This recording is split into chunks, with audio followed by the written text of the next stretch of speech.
Assalamualaikum warahmatullahi wabarakatuh. Alhamdulillahirabbil alamin. Puji dan syukur kita kehadirat Allah Subhanahu wa taala atas berkat, nikmat, rahmat dan kesehatan yang telah diberikan kepada kita semua.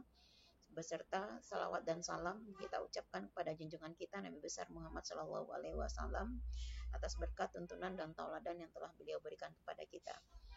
Nanda semua, pada pertemuan kita kali ini kita akan membahas tentang tinjauan manajemen strategik. Adapun yang akan kita bahas di dalam tinjauan manajemen strategik ini, chapter topiknya atau topik-topiknya adalah tentang sifat dan nilai manajemen strategik. Nah, sifat dan nilai manajemen strategik ini akan kita lihat pada dimensi keputusan strategik, 3 tingkat strategik, karakteristik keputusan strategik. Nah, formalitas dalam manajemen strategik itu apa saja? Kemudian bagaimana pembuatan strategi, manfaat manajemen strategik, risiko-risiko manajemen strategik. Nah, kemudian juga proses manajemen strategik itu sendiri. Di dalam proses manajemen strategik ini kita akan melihat nanti apa-apa saja komponen model yang ada di dalam manajemen strategi itu sendiri. Nah, kita lihat pertama kali apa itu manajemen strategik. Nah, manajemen strategik ini juga sudah Ibu uraikan panjang lebar pada pertemuan kita sebelumnya pada video open class kita, dan juga di dalam kelas pada pertemuan tatap muka kita sudah Ibu jelaskan juga apa yang dikatakan dengan manajemen strategik. Nah, kita ulas lagi bahwa manajemen strategik itu merupakan satu keputusan dan tindakan yang menghasilkan perumusan atau formulasi dan akan dilaksanakan implementasinya berupa rencana-rencana yang akan dirancang untuk mencapai sasaran atau tujuan suatu perusahaan. Nah, ada 9 tugas penting dari manajemen strategik yang perlu Anda ketahui. Yang pertama itu adalah merumuskan misi perusahaan. Nah, itu tugas penting dari manajemen strategik. Jadi, apa yang menjadi visi perusahaan, kemudian dituangkan visi tersebut menjadi misi perusahaan.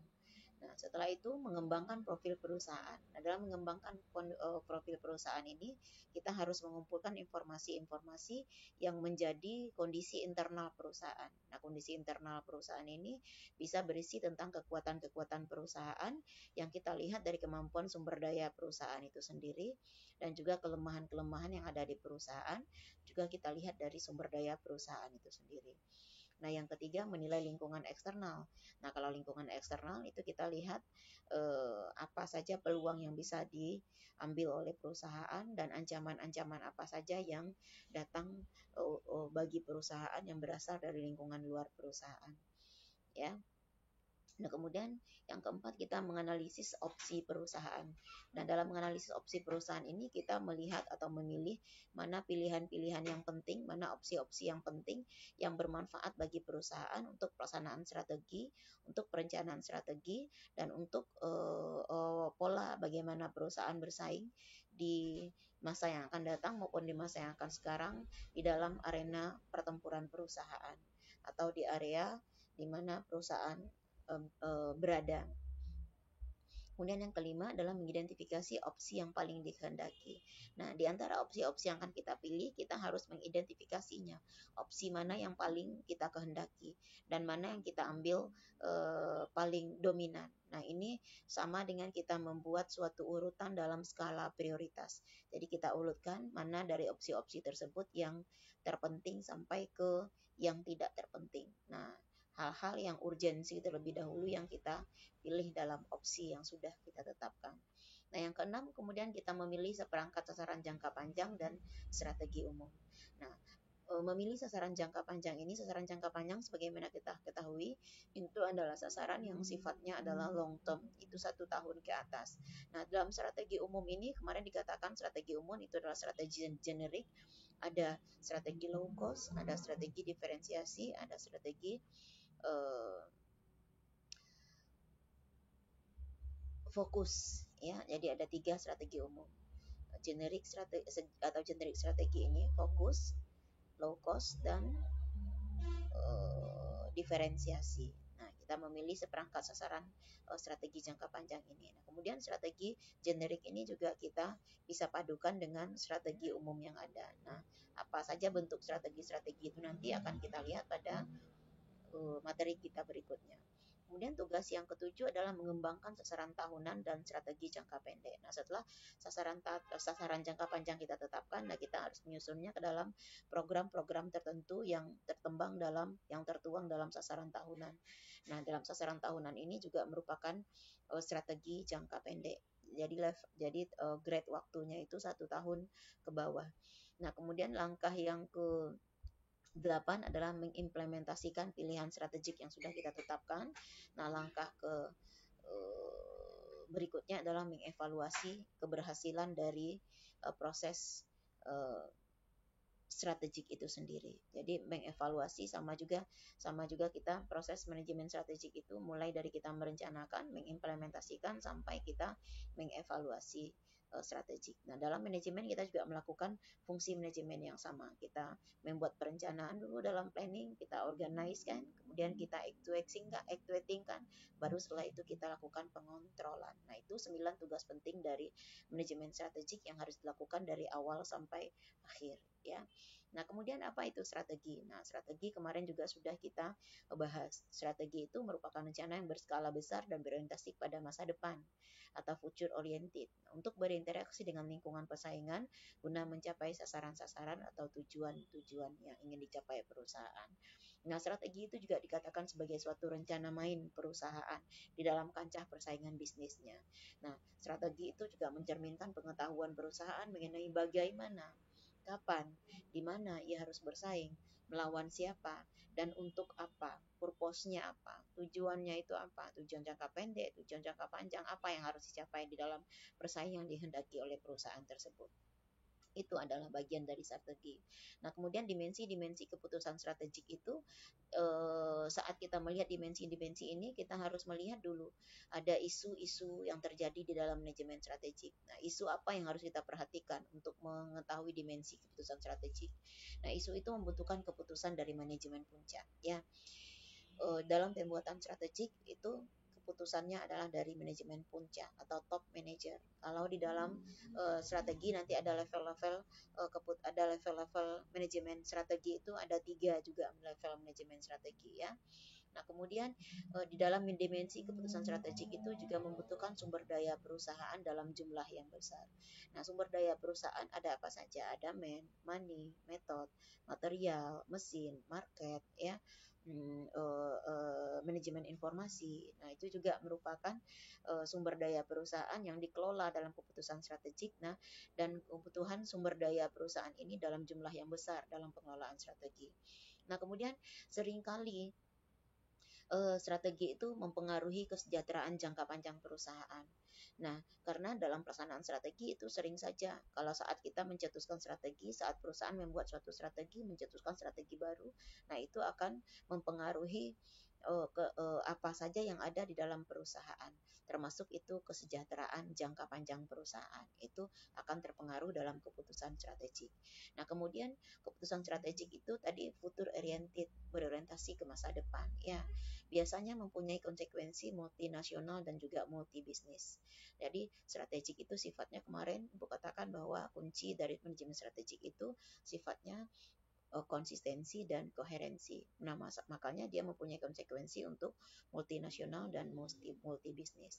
Nah, kemudian dalam dimensi keputusan strategik itu diharuskan perusahaan mempertimbangkan lingkungan eksternal seperti yang tadi kita katakan.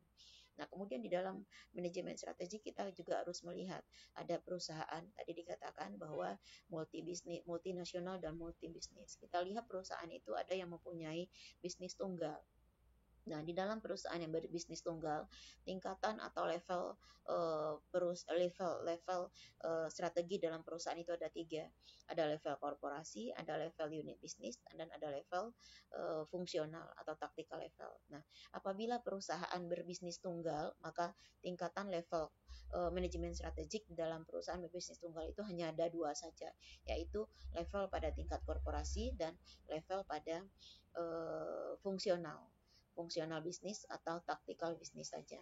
Itu jika perusahaan punya bisnis yang tunggal. Nah, jika perusahaan mempunyai multi bisnis, maka ketiga-tiga level manajemen strategi itu ada. Mulai dari level strategi, ini level strategi, ini level strategi, ini level unit bisnis, ini adalah level fungsional. atau tactical level. Nah, ini apabila perusahaan multi bisnis. Jadi pada perusahaan multi bisnis ketiga level strategi, ketiga tingkatan level strategi itu ada. Sedangkan pada perusahaan yang single bisnis hanya mempunyai dua level strategi saja, ya. Nah, kemudian hierarki atau sasaran dari strategi itu apabila dalam pembuatan keputusan strategik itu hasil akhir apa yang akan dicapai. Tadi ada pembuatan misi ya, pembuatan misi, sasaran jangka panjang ya. Nah, itu pengambilan keputusan strategik pada pembuatan misi itu yang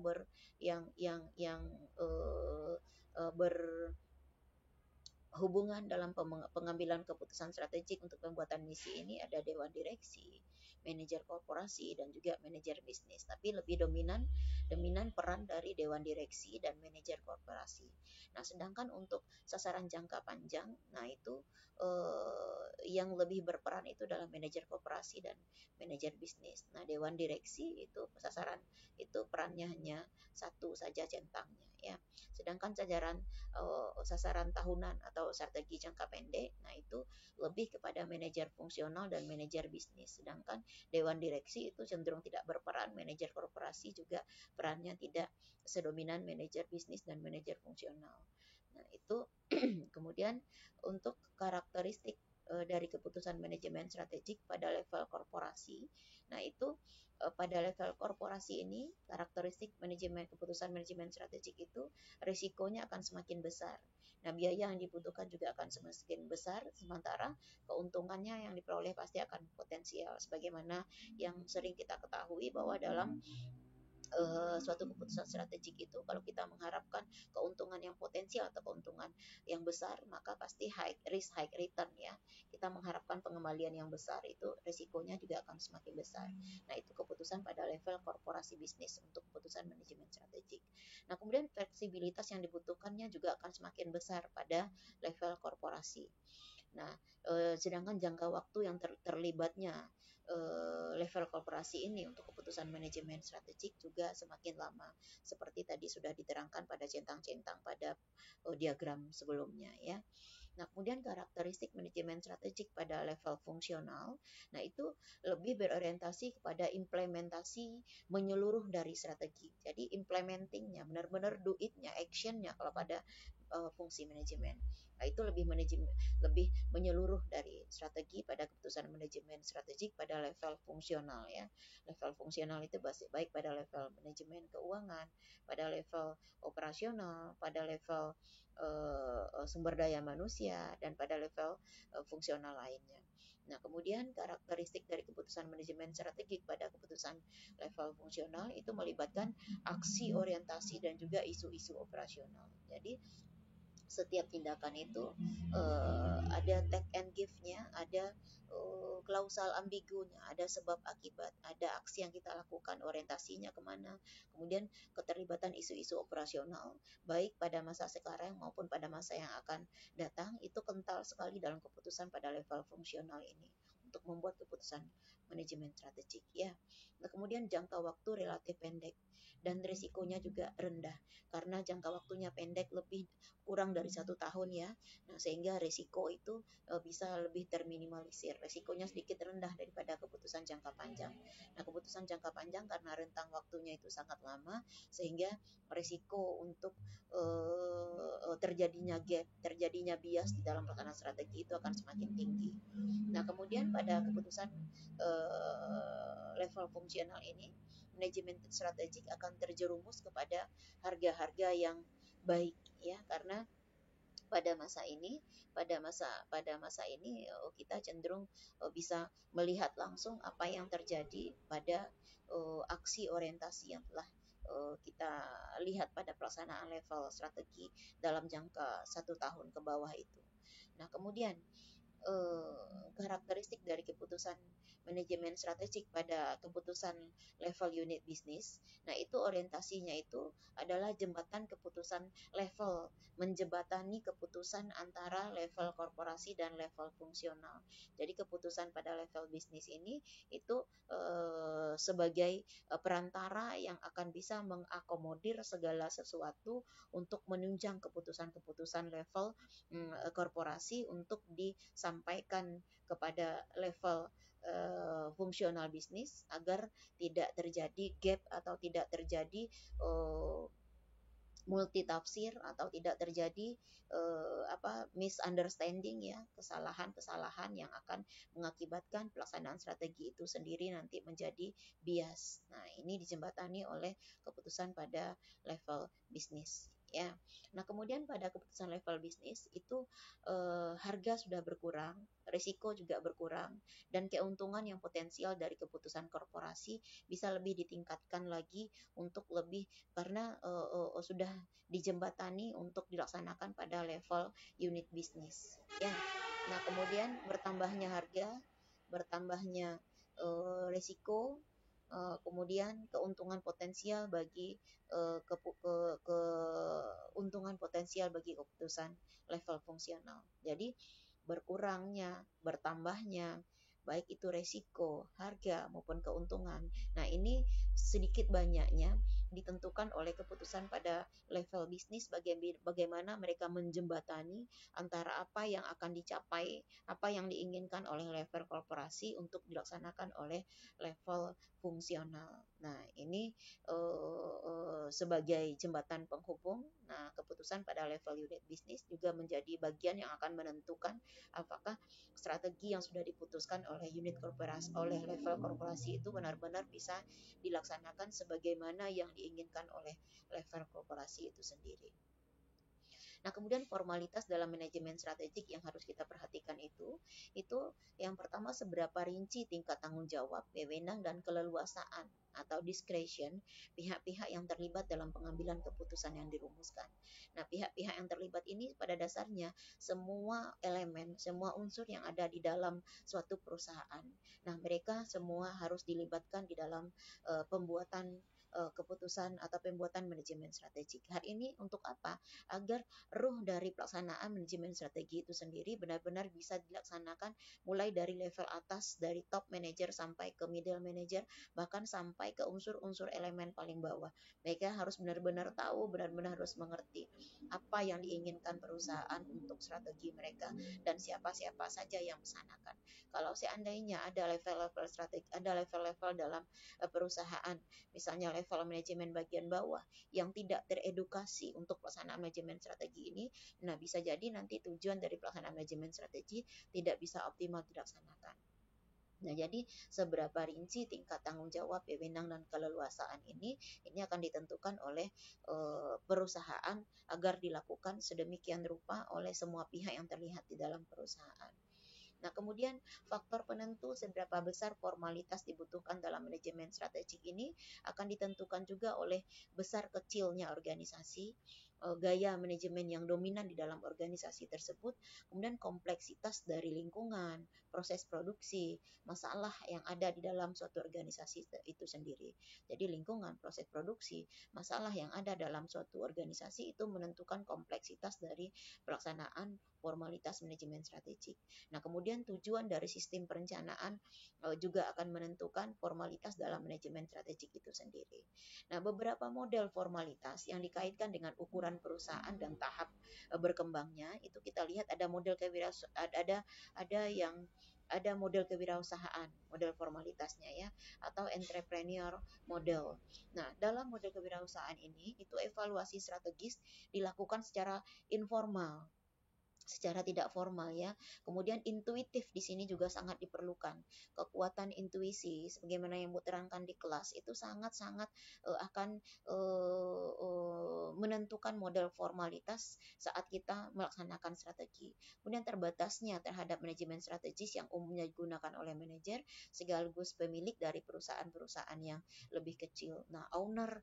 Nah, ingat waktu itu Bu katakan bahwa pemimpin atau manajer itu ada manajer yang suka menentang risiko, ada manajer yang suka menghindar risiko, itu juga menentukan dalam model kewirausahaan ini. Kemudian ada model perencanaan atau planning mode.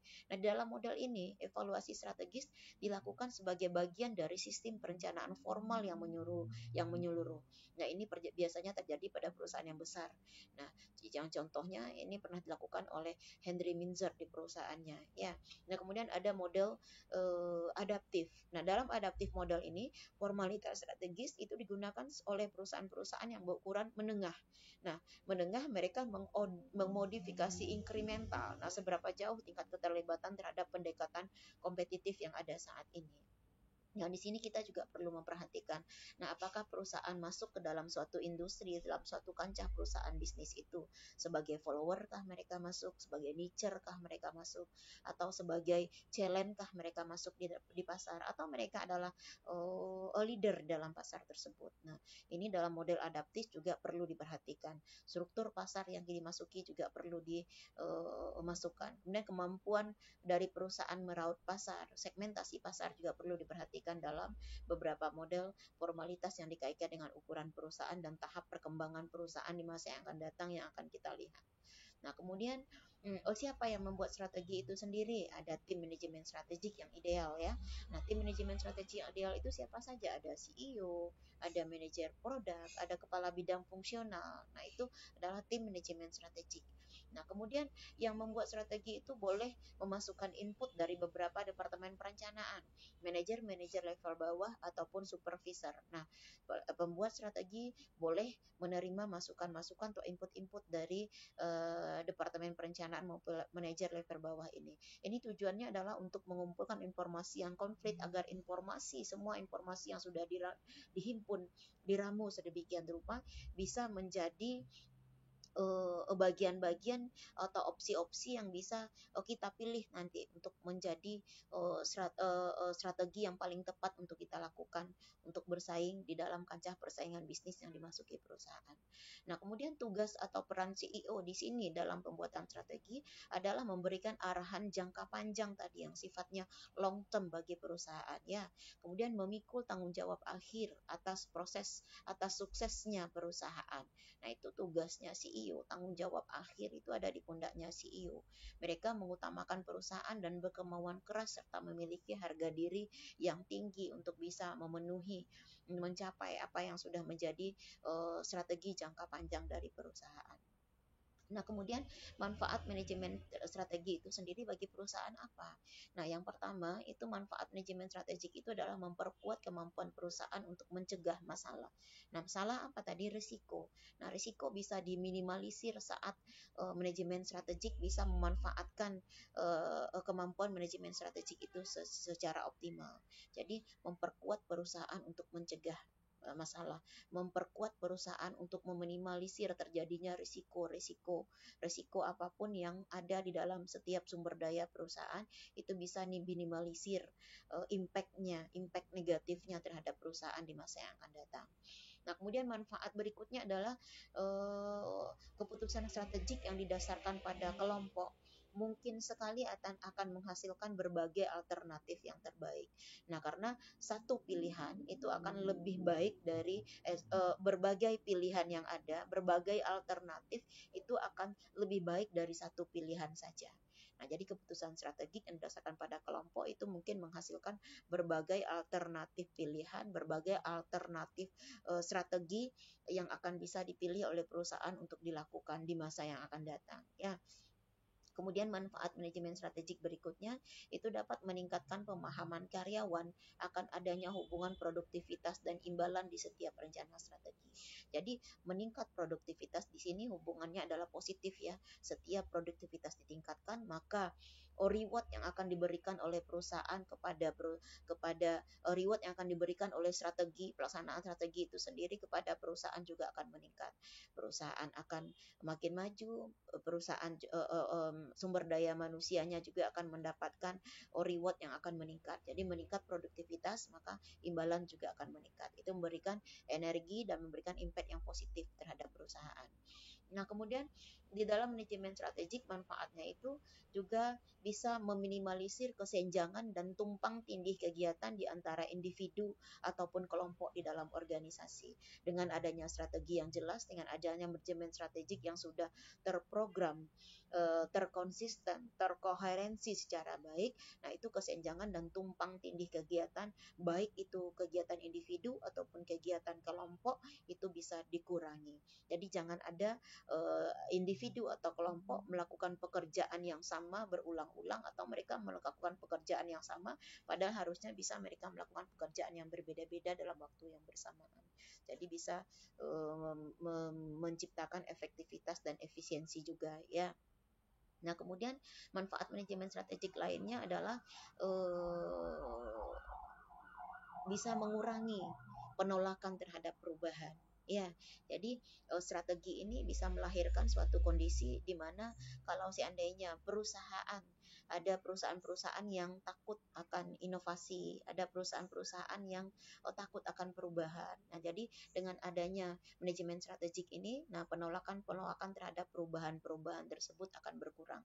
Jadi kadang ada sebagian orang, ada sebagian kelompok yang sudah ada di area nyaman, yang sudah berada di area aman. Nah, sehingga mereka cenderung menolak perubahan karena mereka takut apabila ada perubahan-perubahan yang terjadi itu nanti mereka area aman, daerah aman yang sudah mereka kuasai atau mereka miliki itu nanti akan berbeda. Nah, jadi penolakan akan perubahan tersebut akan bisa dikurangi dengan adanya manajemen strategi. Ya. Kemudian risiko-risiko apa saja yang dihadapi dalam manajemen strategik? Nah, pertama itu adalah waktu. Karena dia tadi bersifat oriented ya, bersifat future oriented, berorientasi ke masa depan. Jadi manajemen strategik itu bergerak dalam ketidakpastian. Nah, maka risiko yang paling pertama itu adalah waktu. Waktu yang digunakan manajer untuk proses manajemen strategik dapat menimbulkan dampak negatif atas tanggung jawab operasional mereka. Jadi manajemen waktu benar-benar harus dikelola di dalam pelaksanaan manajemen strategik ataupun perumusan manajemen strategik agar waktu itu tidak menjadi waktu itu bisa dikelola sedemikian rupa agar memberikan dampak positif. Tapi waktu juga apabila waktu tidak di-manage sedemikian rupa, dia bisa juga menjadi bom yang akan menghancurkan apa yang sudah direncanakan dalam manajemen strategik. Jadi waktu jadi risiko. Nah, sehingga pengelolaan waktu sangat-sangat penting dalam manajemen strategik ya. Kemudian risiko manajemen strategik lainnya, jika seandainya para perumus strategi tidak terlibat secara dekat dengan implementasinya. Jadi apa yang mereka rumuskan pada saat diimplementasikan, pada saat action, pada saat pelaksanaan, pada saat do it dilakukan oleh para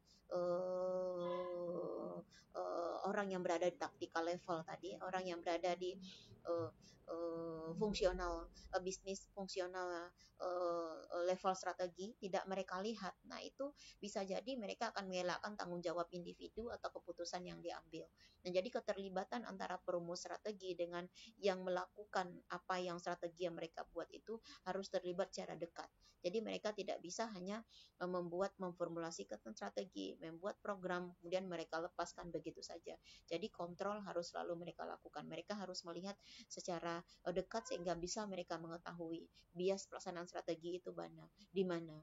Kemudian kesalahan dari pelaksanaan strategi itu di mana. Nah, kemudian apa sih yang harus mereka perbaiki di masa yang akan datang lagi agar strategi itu bisa optimal dijalankan. Nah, kemudian risiko berikutnya, para manajer strategik itu harus mampu mengantisipasi dan menanggapi kekecewaan para bawahan yang berpartisipasi atas harapan-harapan yang tidak menjadi kenyataan. Nah, ini yang namanya program, yang namanya rencana. Nah, itu bisa saja dari standar yang ditetapkan, bisa melebihi standar, bisa dia sesuai standar saja, bisa dia berada di bawah standar. Nah, penetapan dari pelaksanaan strategi itu, nah itu bisa saja nanti kalau dia berada di bawah standar atau tidak sesuai harapan atau tidak bisa dilakukan sebagaimana mestinya yang diharapkan oleh perusahaan, dan para bawahan pun tidak bisa melaksanakannya sesuai dengan yang diinginkan. Nah, itu bisa menimbulkan kekecewaan-kekecewaan. Nah, para manajer strategik harus bisa membuat antisipasi dan harus sesegera mungkin menanggapi kekecewaan yang terjadi seperti ini, ya. Nah, kemudian kita lihat model manajemen strategik. Nah, model manajemen strategik itu kita mulai dari pertama adalah pembuatan misi perusahaan. Tadi dikatakan ya ada 9 tugas manajemen strategik. Nah, 9 tugas manajemen strategik itu bisa kita tuangkan dalam model manajemen strategik yang bisa kita lihat pada gambar ini. Nah, tadi ada pembuatan misi perusahaan. Dalam pembuatan misi perusahaan kita harus memperhatikan lingkungan internal dan lingkungan eksternal perusahaan. Nah, apakah dalam lingkungan internal ini apa saja yang kita kehendaki? Opsi tadi ya, kekuatan dan kelemahan. Dalam lingkungan eksternal apa saja yang mungkin kita capai? Apa saja yang mungkin kita raih? Apa saja yang mungkin kita kejar? Apa saja yang mungkin kita raup untuk bisa menciptakan keunggulan kompetitif kita di masa yang akan datang, ya. Nah, kemudian keadaan lingkungan internal, eksternal, lingkungan internal dan eksternal itu kita analisis. Nah, hasil analisis itu bisa nanti mengelahirkan pilihan-pilihan strategik, ya. Nah, setelah kita analisis keadaan lingkungan internal dan eksternal, barulah setelah itu bisa kita buat sasaran jangka panjang dan strategi umum.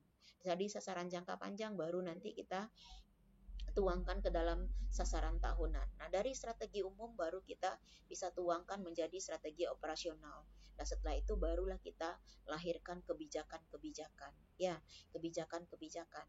Nah, kebijakan-kebijakan ini nanti di dalam ini nanti bisa setelah ini lahir program-programnya. Setelah kebijakan kita buat baru lahir program. Nah, setelah program itu baru strategi ini kita melembagakan strategi ini, mengedukasikan. Artinya strategi yang sudah kita cetuskan di sini ini semua sudah harus melembaga di perusahaan kita. Artinya semua tadi jajaran yang ada dari level korporasional, dari manajemen atas sampai manajemen bawah, bahkan semua sumber daya organisasi yang terlibat dalam perusahaan harus menerima pelembagaan strategi. Jadi mereka harus tahu apa visi misi, apa strategi jangka panjang maupun strategi tahunan yang akan menjadi sasaran yang akan dilakukan oleh perusahaan.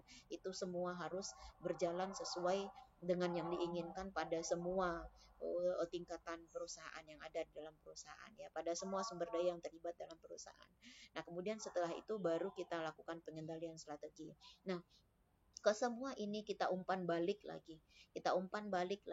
Nah, mana yang memberikan dampak besar, mana indah di sini. Kalau yang panah-panah besar, panah-panahnya hitam ini, dia memberikan dampak yang besar terhadap pelaksanaan strategi.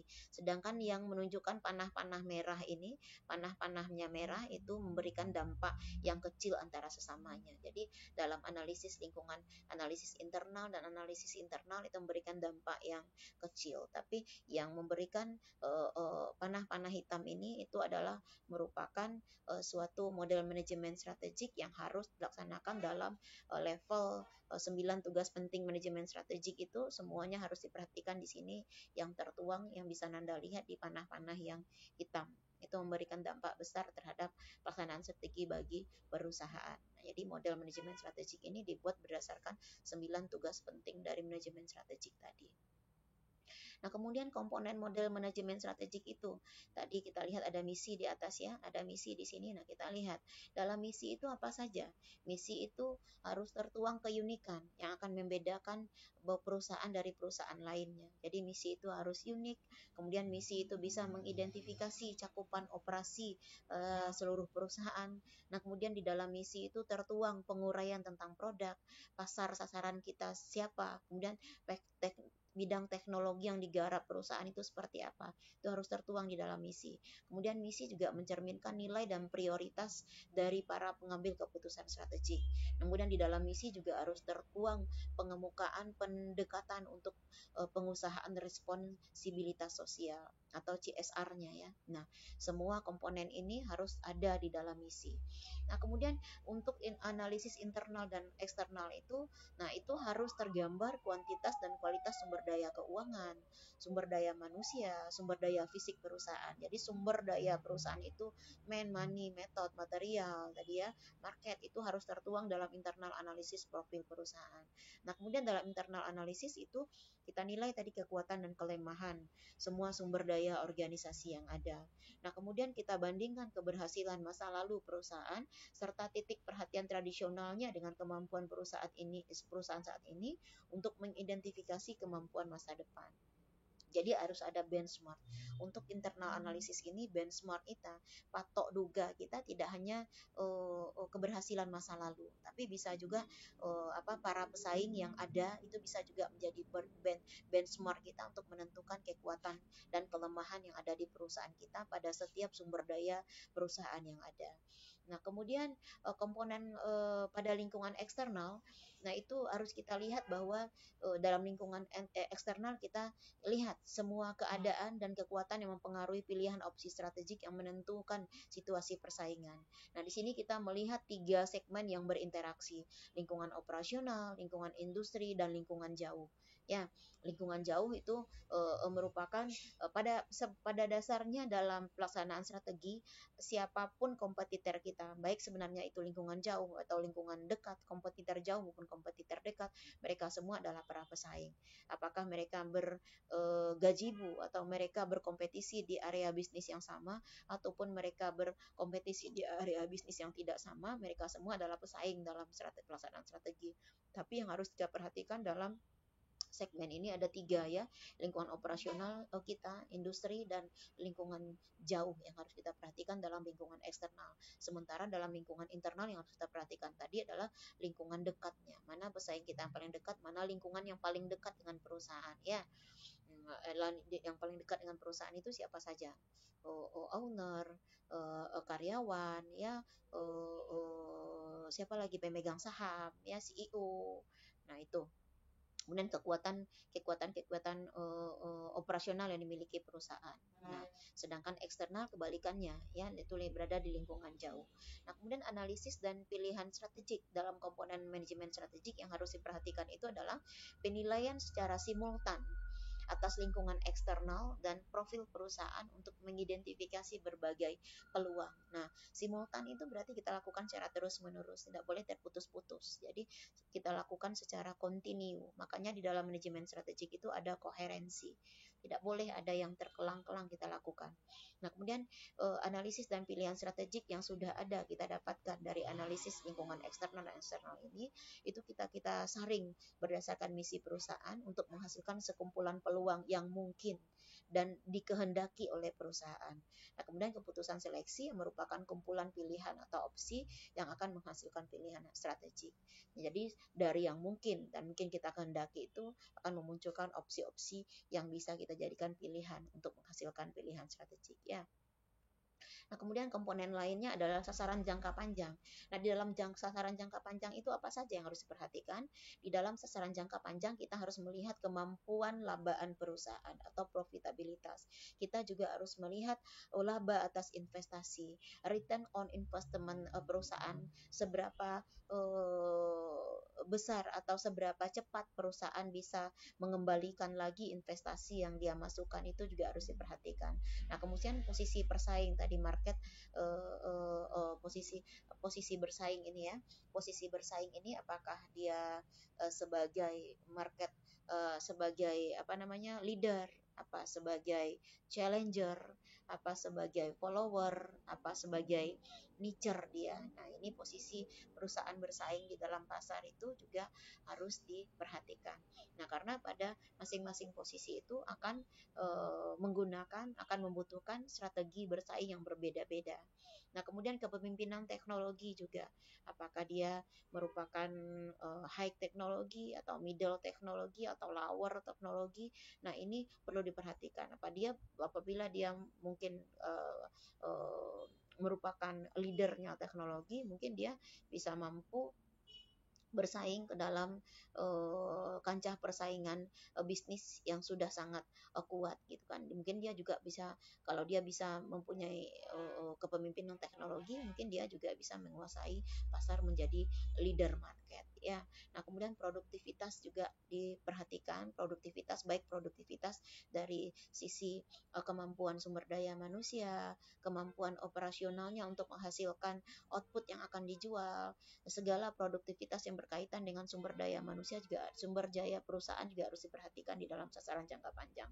Kemudian hubungan antar karyawan, apakah banyak gap di antara karyawan itu, apakah hubungan antara karyawan yang ada dalam perusahaan itu cukup baik, apakah mereka cukup kooperatif, apakah mereka mampu bekerja sama dalam kelompok, atau mereka justru individu, atau tingkat persaingan yang ada di antara mereka cukup tinggi. Nah, itu harus diperhatikan dalam pembuatan sasaran jangka panjang.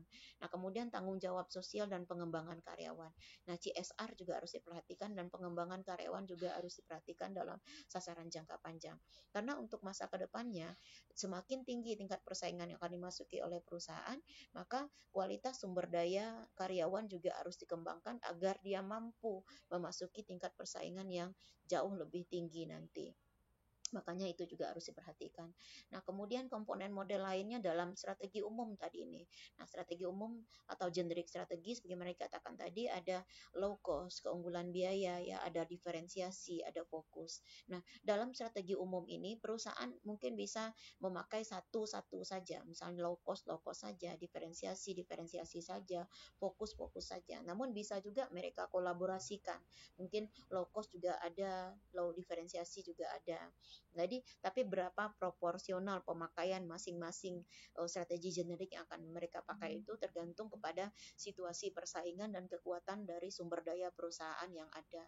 Nah, jadi strategi umum ini merupakan strategi pokok yang harus ada dan pada umumnya dipakai pada masing-masing perusahaan. Ya, low cost, keunggulan biaya, diferensiasi yang menciptakan keunikan atau ada diferensiasi, baik diferensiasi produk, diferensiasi pasar, apapun yang menciptakan perbedaan boleh kita lakukan di dalam pelaksanaan strategi. Kemudian strategi fokus. Nah, itu 3 generik strategi yang harus diperhatikan di dalam model komponen manajemen strategi. Kemudian komponen model lainnya dalam sasaran jangka pendek atau sasaran tahunan tadi yang sifatnya short term, yang harus diperhatikan adalah penerjemahan strategi umum ke dalam pelaksanaan.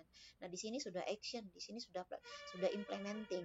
Jadi di sini harus bisa diidentifikasi secara rinci strategi fungsional yang dilakukan. Nah, kemudian menetapkan sasaran kerangka waktu yang jelas untuk penyempurnaan. Nah, di sini sudah lahir program-program pelaksanaan ya. Ada SOP di sini, ada prosedur yang harus dituangkan di sini, ada mekanisme, ada sistem yang harus dituangkan dalam sasaran strategi jangka pendek ini. Kemudian laporan pertanggungjawaban juga harus dibuat. Ya, baik itu laporan yang sifatnya tahunan, triwulan, ya, atau per semester. Nah, ini harus diatur sedemikian rupa gunanya untuk melakukan evaluasi strategi, di mana pelaksanaan strategi itu biasnya di mana, yang tidak sesuai dengan apa yang diinginkan itu terjadinya di mana.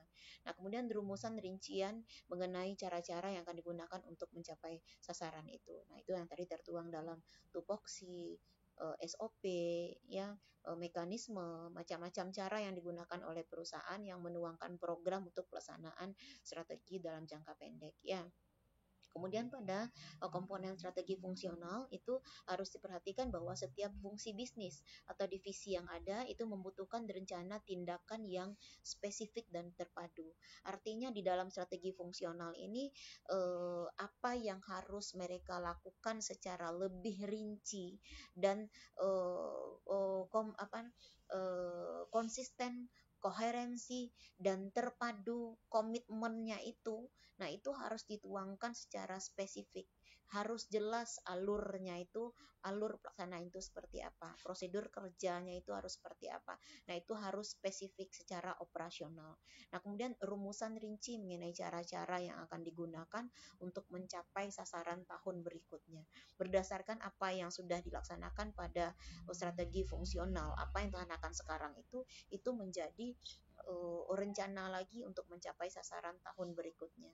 Jadi apa yang tidak tercapai di tahun ini itu menjadi target lagi untuk menjadi sasaran capaian di masa yang akan datang. Apa yang sudah baik dalam pelaksanaan strategi di tahun ini itu akan menjadi perbaikan lagi di masa yang akan datang. Jadi apa yang kita lakukan ini menjadi benchmark, menjadi perbandingan untuk masa yang akan datang untuk melakukan perbaikan lagi agar perusahaan bisa menjadi lebih optimal lagi dalam mencapai sasarannya, baik sasaran jangka pendek maupun sasaran jangka panjang ya.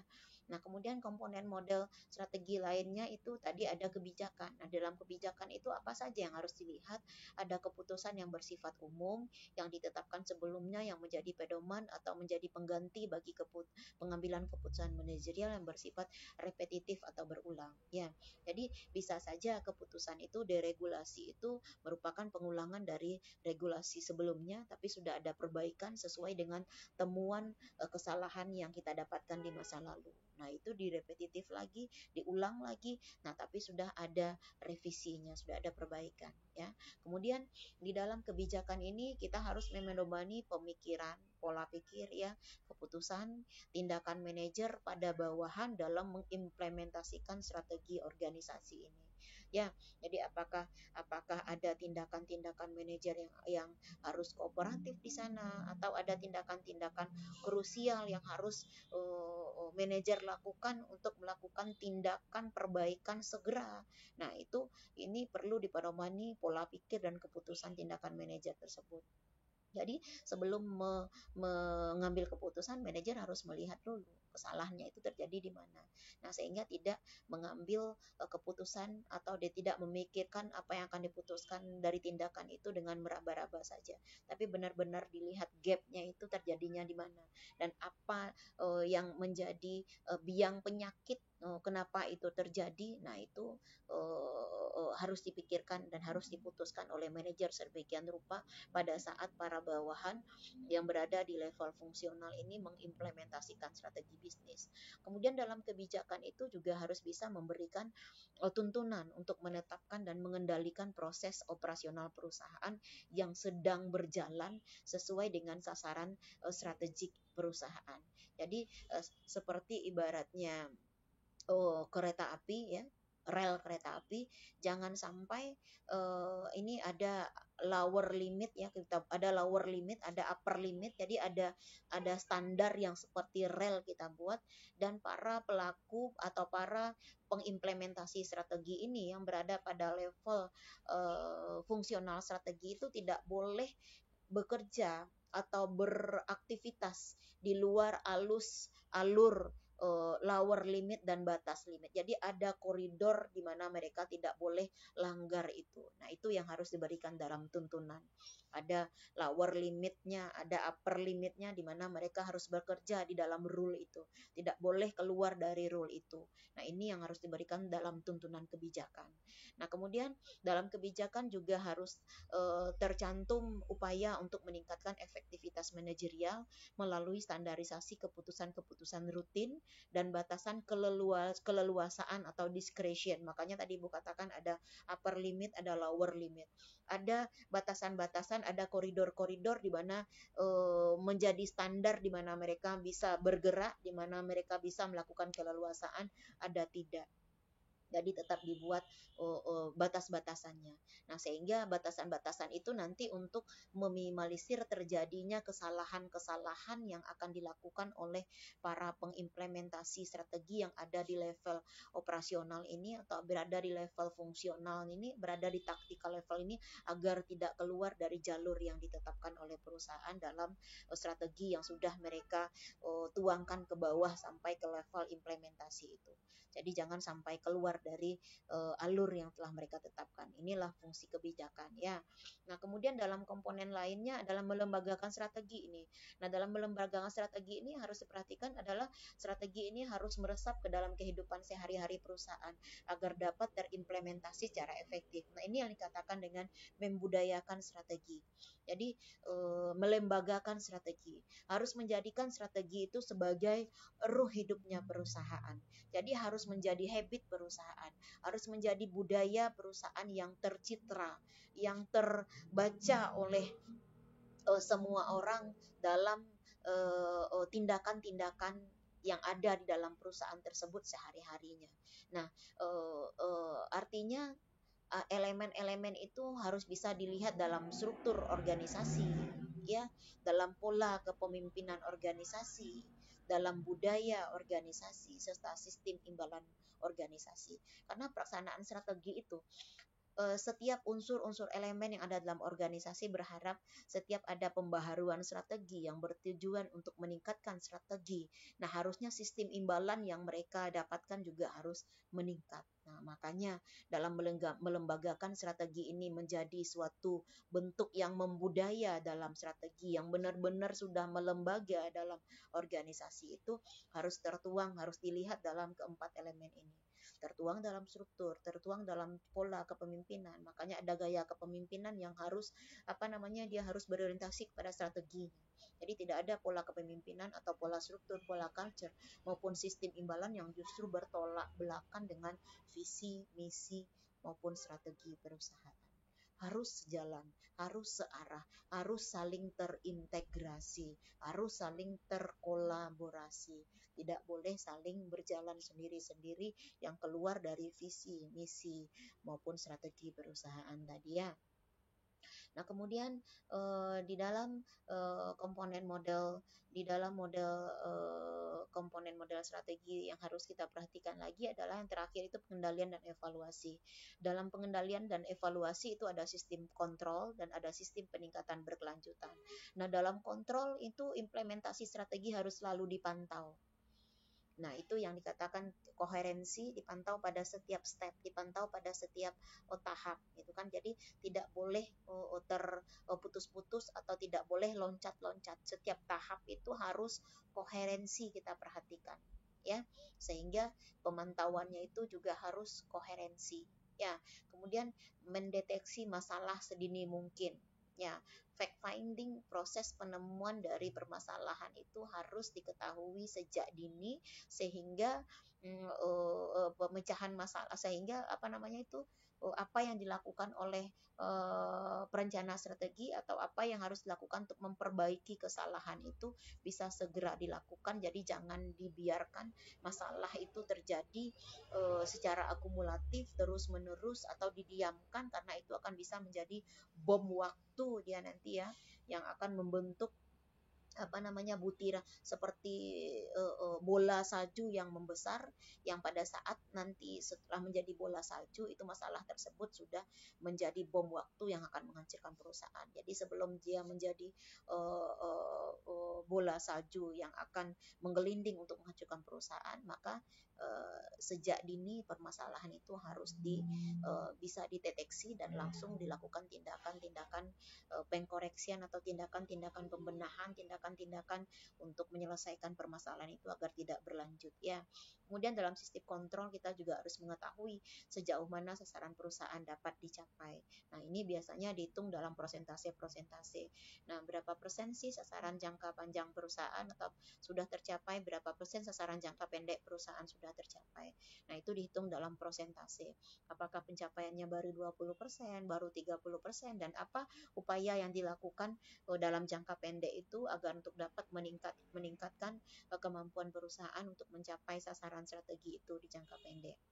Nah, kemudian dalam pengendalian dan evaluasi strategi juga kita lihat peningkatan berkelanjutan.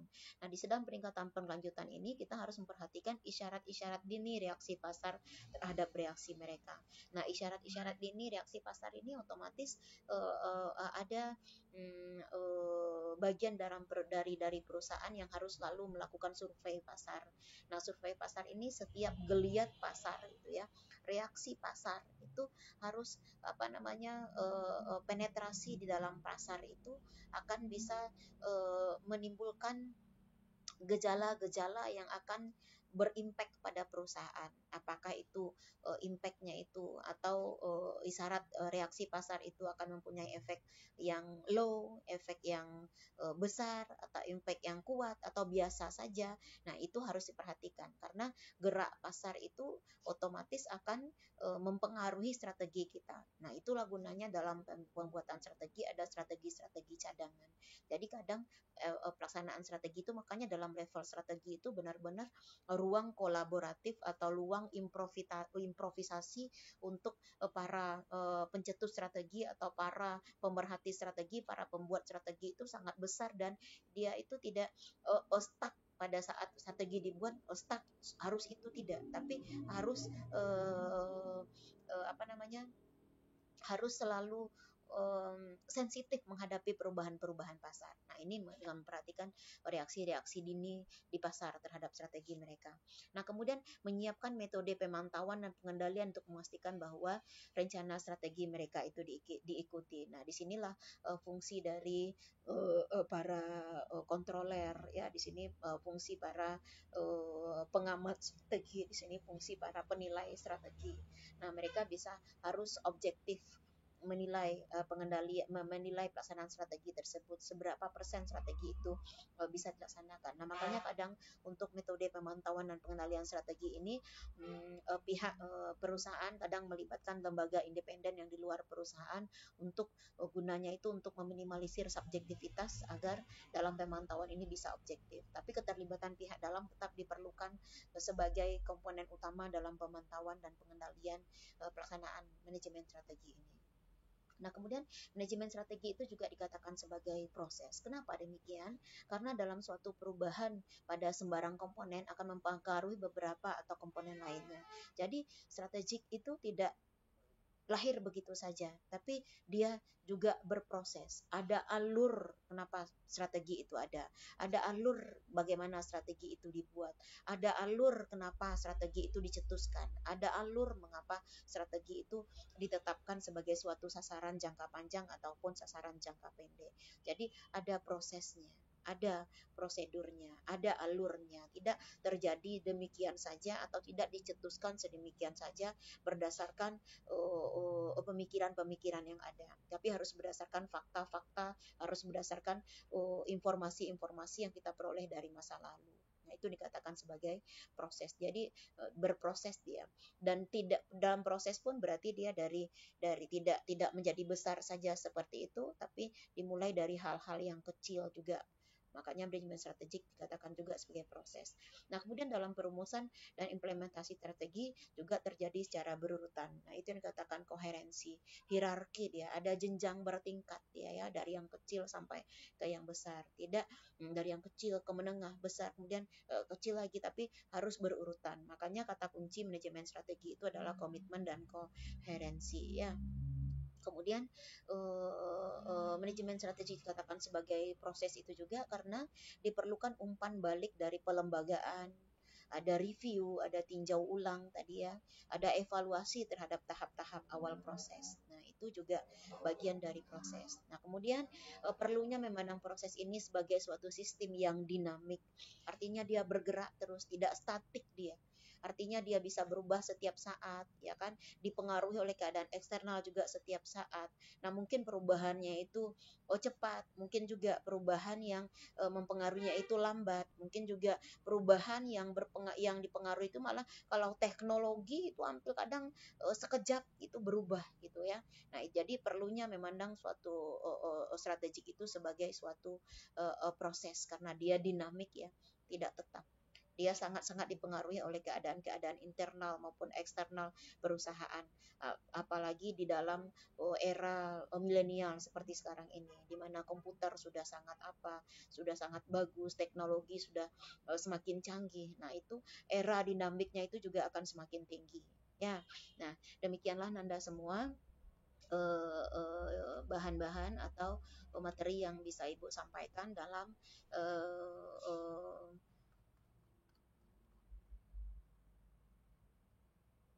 tinjauan manajemen strategik ini. Nah, mudah-mudahan bisa bermanfaat untuk Nanda semua.